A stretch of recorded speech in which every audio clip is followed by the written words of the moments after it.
evangelhos mais profundos que nós temos lido nos últimos dias. O evangelho que vem te convidar, meu querido e amado amigo, amiga, irmão evangélico, católico, que chega por aqui, você cristão, é um dos evangelhos que vem nos confrontar com a nossa realidade humana. E é um evangelho, de certa forma, muito doloroso. Bom dia, Adriana, porque vai te fazer olhar de verdade para a tua conduta. E hoje, quem a gente vai ver nesse evangelho é Judas Iscariote. E hoje, a gente pode olhar aquela conduta de Judas, poxa vida, um traidor, meu Deus, mas como ele conseguiu? Poxa, Judas passou, gente, 3 anos caminhando com Jesus, cara. Imagina só, 3 anos que Judas ficou ali, vendo milagre todo dia, vendo morto ressuscitar, vendo o cego enxergar, vendo o aleijado andar, vendo o paralítico andar, multiplicação de pão, multiplicação de peixe, mar que para, tempestade que para, homem andando sobre a água. Judas viu isso tudo. Imagina 3 anos andando com Jesus. Além da doçura que era andar com Jesus. Imaginem só. 3 anos não é brincadeira. 3 anos é muito tempo. Que Judas estava ali acompanhando de perto tudo. Tomando conta. Era o contador de Jesus. Ele tomava conta do dinheiro. Porque para a gente ver também que o dinheiro é importante na nossa missão. E que Deus nunca deixa faltar. Deus foi tão providente que as pessoas davam, principalmente as mulheres que tinham mais condição financeira, para apoiar a missão de Jesus, elas davam dinheiro para eles, para os apóstolos, para Jesus conseguir continuar a sua missão. Então eles tinham uma bolsa de dinheiro, então não era pouco dinheiro, já que Judas era o contador que tomava conta dessa bolsa de dinheiro. E Judas tendo ali um papel importante, acompanhando tudo de perto, ele ainda conseguiu trair com Jesus. E Jesus tão santo, de tanto amor, Jesus foi traído com um beijo. Não poderia ser diferente. O homem mais amável da humanidade foi traído com um beijo do seu discípulo amado, que passou 3 anos acompanhando ele todos os dias. E hoje é o que o Evangelho nos chama aqui, e desde já eu te peço para que você faça uma reflexão na tua vida. Tantos e tantos milagres que você tem visto na tua vida, todos os dias acontecerem, todos os anos que você tem na tua vida, todos os milagres que você presencia na tua vida, no teu trabalho, na tua família, com os teus filhos, com a tua família, com teu pai, com a tua mãe, teu marido, tua esposa. Eu tenho certeza que você já contemplou tantos milagres na tua vida e muitas das vezes ainda, como Judas, a gente troca Jesus por 30 moedas de prata, que era nada, cara. Era nada. 30 moedas de prata era nada. Muito pouco. Muito, muito pouco. E quantas das vezes hoje a gente faz isso? A gente continua trocando Jesus, que é o nosso maior tesouro, que é quem nos garante a salvação, quem morreu numa cruz por nós. A gente continua trocando o Senhor. E não interessa se é por muito dinheiro, se é por pouco dinheiro. A gente continua trocando o Senhor.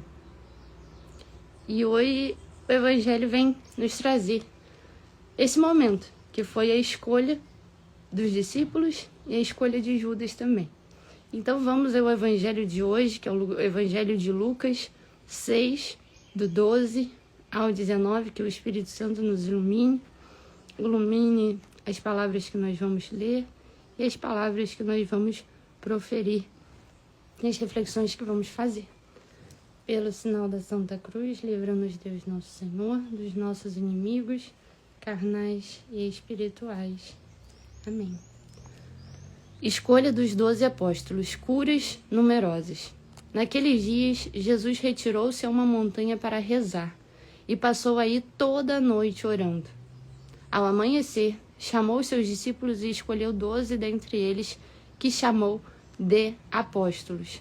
Simão, a quem deu o sobrenome de Pedro, André, seu irmão, Tiago, João, Filipe, Bartolomeu, Mateus, Tomé, Tiago, filho de Alfeu, Simão, chamado Zelador, Judas, irmão de Tiago, e Judas Iscariote, aquele que foi o traidor. Descendo com eles, parou numa planície. Aí se achava um grande número de seus discípulos e uma grande multidão de pessoas vindas da Judéia, de Jerusalém, da região marítima, de Tiro e Sidônia, que tinham vindo para ouvi-lo e ser curadas das suas enfermidades. E os que eram atormentados dos espíritos imundos ficavam livres. Todo o povo procurava tocá-lo, pois saía dele uma força que os curava a todos. Palavra da salvação, glória a vós, Senhor. Vejam bem, queridos e amados, olha só. Jesus primeiro recado. Jesus retirou-se a uma montanha para rezar e passou toda a noite orando a Deus. Lembrem-se, Jesus também é Deus. Jesus tinha consciência de tudo que ele ia passar. E ele entregou a sua vida ao Pai dele. Tanto é que no Monte das Oliveiras, à véspera da crucificação, Jesus fala com Deus: Pai, se for possível, afasta de mim esse cálice, mas que seja feita a tua vontade e não a minha. E mais uma vez aqui Jesus mostra como que deve ser a nossa conduta antes de tomar uma decisão, antes de fazer alguma coisa importante. Na verdade, deve ser a tua conduta antes de iniciar o teu dia, antes de dormir, antes de trabalhar, antes de qualquer coisa. Jesus, que é Deus, passou a noite inteira orando a Deus. E quantas vezes a gente quer fazer as nossas coisas, tomar as nossas decisões no impulso, achando que a gente sabe alguma coisa, sendo que a gente tem tão pouco tempo nessa terra, nesse mundo. Nosso conhecimento é pequeníssimo, é desprezível perto do tempo que já existe esse mundo. O que nós somos? Um grãozinho de areia nessa terra. E a gente quer tomar as nossas decisões por conta própria. Quem é você, meu filho, minha filha? Quem é Juliana na fila do pão? Quem nós somos se não for a misericórdia de Deus?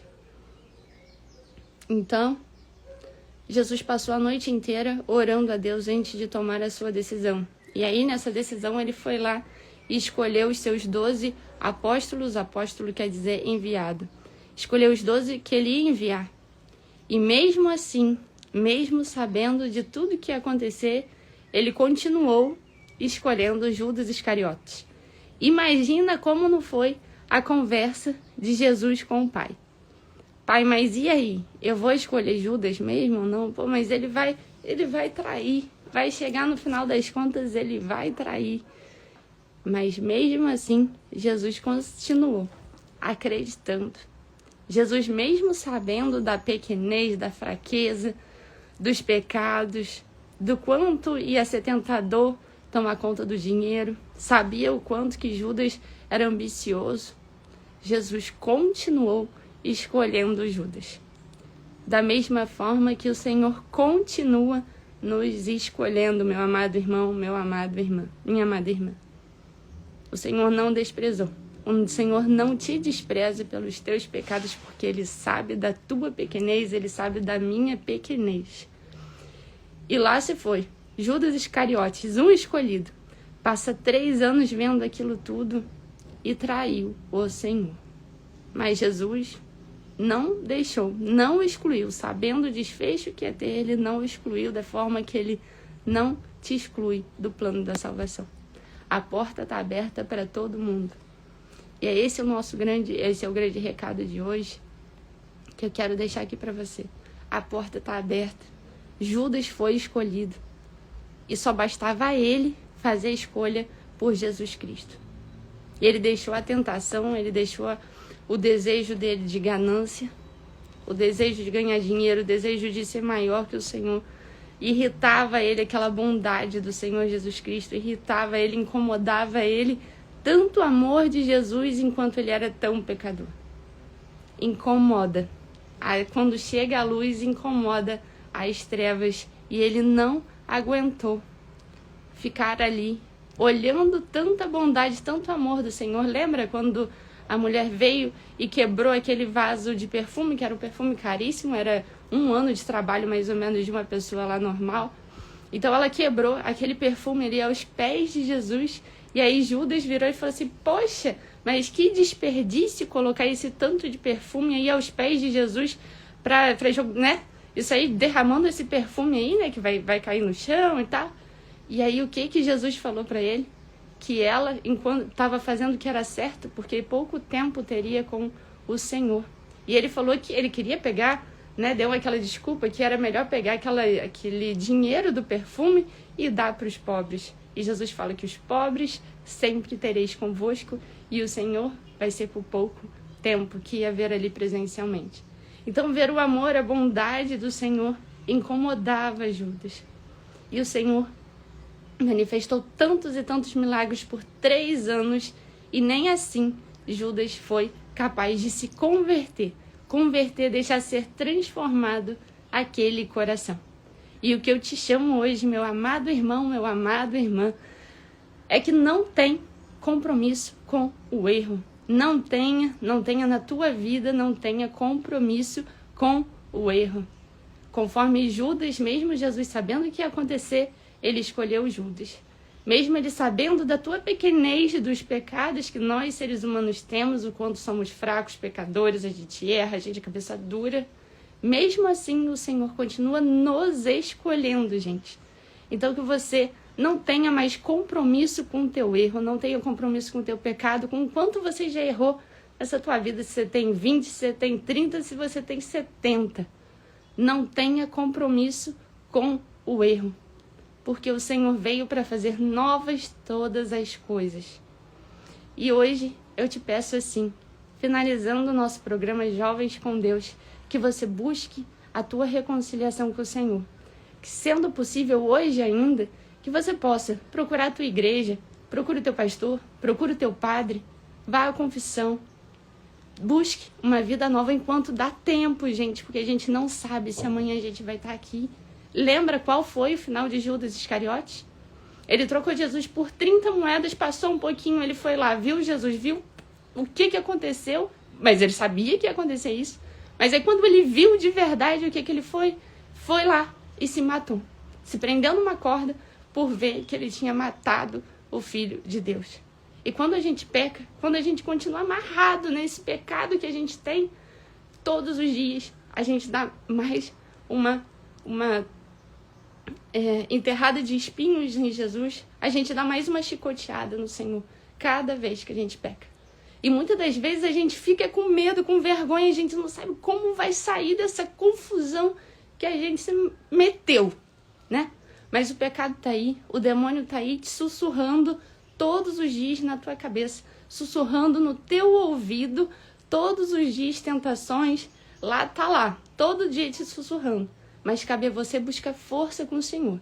E é por isso que eu te peço hoje, busca a tua igreja, busca o teu padre, vai confessar e busca uma vida nova. Olha só, para quem não viu, esses dias eu mostrei, essa aqui é uma amostra de um pequeno espinho daqueles que foram confeccionados para fazer a coroa de espinhos de Jesus. Olha só, gente, isso aqui entrando numa cabeça, o tanto de sangue que nos jorrava da cabeça de Jesus por amor a cada um de nós. Então, Jesus, meu amigo, que Jesus possa, assim, transformar a tua vida. Te peço hoje, então, para buscar uma nova vida a partir de hoje. Não tenha compromisso com o erro. Olha só como foi o final de Judas. E Jesus está aí, na cruz. Está na cruz de braços abertos, te dando a salvação. Que você possa, sim, criar um novo começo com a graça de Deus. É isso que eu desejo para a tua vida, para a minha vida, para a vida da minha família. É hora de um novo começo, gente. E é assim que o Senhor possa nos abençoar, te abençoar e abençoar a sua família. Vamos começar diferente. Vamos criar um novo começo. E que comece agora. Que Deus possa estar te abençoando, te iluminando a tua vida. E que teu anjo da guarda seja aquele que te protege. Naquele sussurro que a gente é todo dia tentado pelo demônio, a gente tem o nosso anjo da guarda aqui também para nos proteger. Então, que o teu anjo da guarda possa estar te abençoando. Vamos rezar ao nosso anjo da guarda. Santo anjo do Senhor, meu zeloso guardador, se a ti me confiou a piedade divina sempre me rege, me guarde, me governa, me ilumina. Amém. Muito obrigada a todos que estão aqui. Muito obrigada, Cidinho, Adriana, Gi, Brendo, todos vocês que... Celso, Sandro, Alê, Murilo. Muito obrigada, seu João, Cássia. Muito obrigada a todos, Adriano, todos vocês que chegaram aqui. E até amanhã, com a graça de Deus, 6h30 da manhã, mais o programa Jovens com Deus. Até amanhã, que Deus abençoe vocês.